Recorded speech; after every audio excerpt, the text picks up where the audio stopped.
Okay, fifth grade, we are on lesson 11, which is page 75 in your apply book. And we are just continuing our work with adding and subtracting mixed fractions. Today is just going to be adding.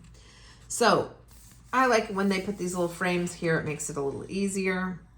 Your problem might look a little different when you're doing it on your own, but whatever you do, just make sure you're methodical and you're organized and your work is easy to understand. That's the important part. All right, let's look at this. So we need to find a common denominator. I cannot make fourths into sevenths, so I'm going to kind of be using each of them, flip-flopping them. So with my sevenths, I'm going to be using the fourths. And with my fourths, I'm going to be using the sevenths. So using the opposite of these. Now they write their whole numbers together, which is fine. You can do that. 3 plus 4. And then our fraction. So 5 times 4 is going to be 20. And on the bottom, I have 28ths. Over here, I have 7 on the top and 28 on the bottom. Then down here, what they do is they add these together first. 3 times 4 is 7. And then they add the fraction. 20 plus 7 is 27 over 28. And then they put it all together. So we have 7 is our whole number, and 27 28ths is our fraction. Okay, so there's our final answer. Jumping down here. They're doing all the heavy lifting for us today with these frames. Okay, so again, I can't change my halves to thirds or my thirds to halves. So we are going to do the flip-flop. So with the 3, I'm going to use the 2. With the 2, I'm going to use 3. Down here, I'm going to multiply my fractions. 1 times 2 is 2. 3 times 2 is 6. Over here, 1 times 3 is 3. 2 times 3 is 6. Now I'm going to add. 2 plus 1 is 3. 2 6 plus 3 6 is 5 6. Put it all together. I have 3 and 5 6 as my final answer. Okay, jumping down here for this problem, I want to talk about something called the least common multiple. It is another way that you can use, or a strategy you can use to find a common denominator.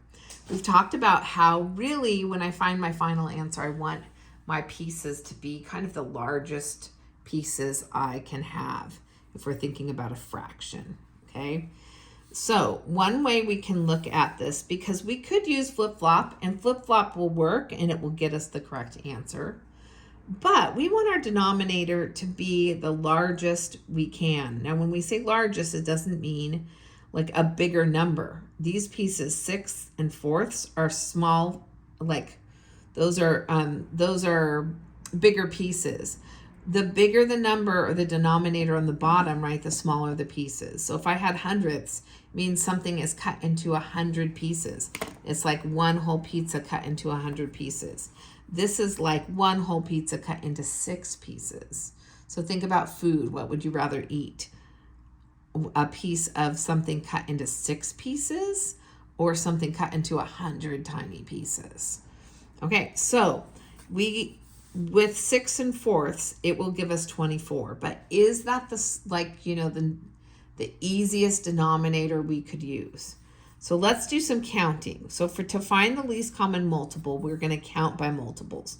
Multiples are just counting by that number. So 6, 12, and 18. We'll just do the first 3. Then I'm going to go with my 4. 4, 8, 12. And we're looking for a number they have in common. We're looking for the smallest or the least number they have in common. And I already see it. I see this 12. So instead of flipping and flopping these numbers, which I could still do it and get the right answer, I'm going to change both of these to 12ths. So I'm going to take this and say to myself, what could I multiply times 6 to equal 12? And so that's going to be 2. Okay, and then I'm going to go over here to this one, 1 3/4. And I'm going to say, what can I multiply times 4 to equal 12? And if you said 3, you would be correct. Okay. So we're going to end up with a common denominator, which is what we need. And the pieces won't be as small as 24ths. So let's try this. 4, and then 5 times 2 is 10.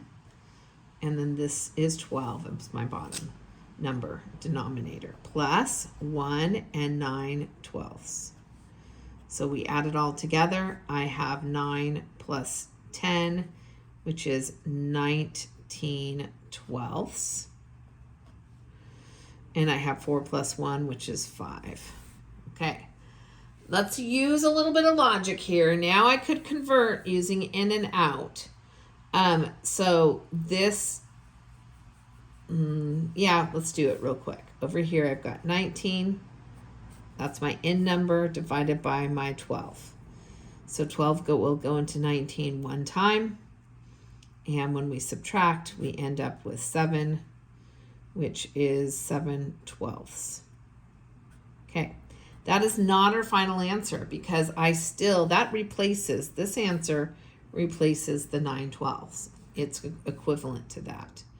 But we still have this 5 over here. So once we do this, we have to combine both of these together. And 5 plus 1 is 6. And our fraction is 7/12. Okay. So that's a little more complicated problem. We won't have probably as many of those problems. And then let's do our very last problem. Again, we're finding our common denominator. So for this one, I have 5 1/2. I'm going to try to use sevenths. Then I have over here, I have my 3 and I have 4/7. And I'm going to use my halves. And then I'm going to rewrite them 5 and 7/14 plus 3 and 8/14 equals 7 plus 8 is 15. 15/14. And 5 plus 3 is 8. Okay, let's think about this for a minute. Yes, I could do in and out. It's true, but I can also look at this and think to myself, 14 is going to go into 15 one time, and then 15 minus 14 is going to be 1 left over, 1/14. So again, this replaces this improper fraction. But we're not done until we add these together. So 8 plus 1 is 9 and 1/14. That's our final answer. Okay? All right, good luck.